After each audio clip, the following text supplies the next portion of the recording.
Вот в этом мини-видео я буду доделывать свою комнатку со спичечного коробка. Вот. Там уже елка у меня.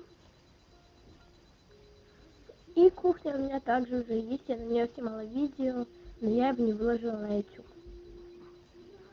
Итак, для этого нам понадобится фетр оранжевый и желтый. Мы будем делать камин.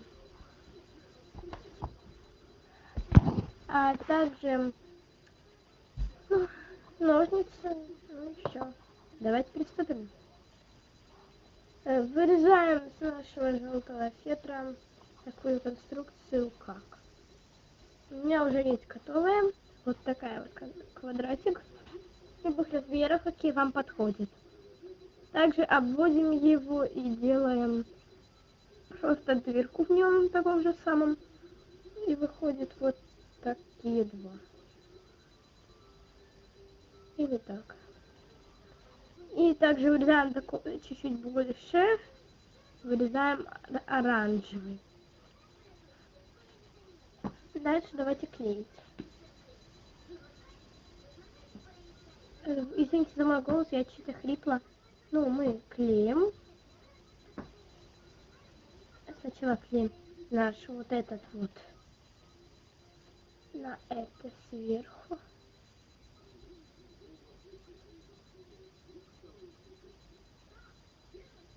Так. И теперь наклеим нашу вот эту на наш камин. Кстати, забыла сказать. Мы делаем камин. Какой-то типа тумбочка. И клеим вверху.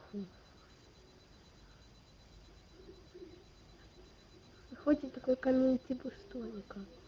Дальше нам понадобится тонкий фетр. Ну, я его так называю, я не знаю, как он называется.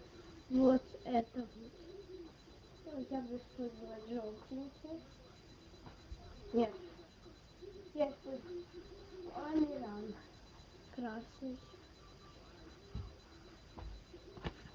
На нем мы рисуем крохотный огонек.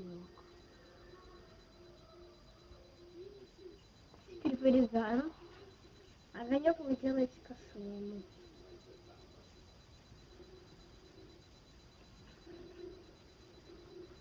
Вырезаем очень аккуратно, ведь огонек должен быть очень маленький. Он должен поместиться в нашу дырочку.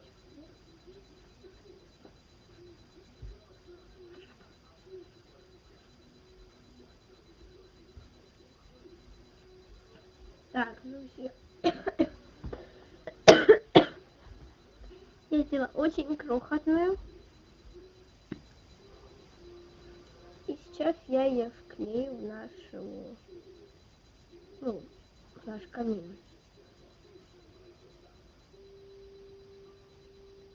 Ну, вот такой камин у нас вышел.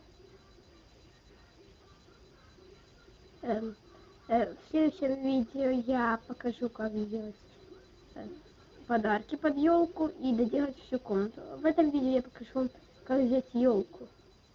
Для этого нам понадобится ёршик зеленый и карандаш. Карандаш вы не отключайте, потому что карандаш ломать нам не придется. Накручиваем елку на карандаш.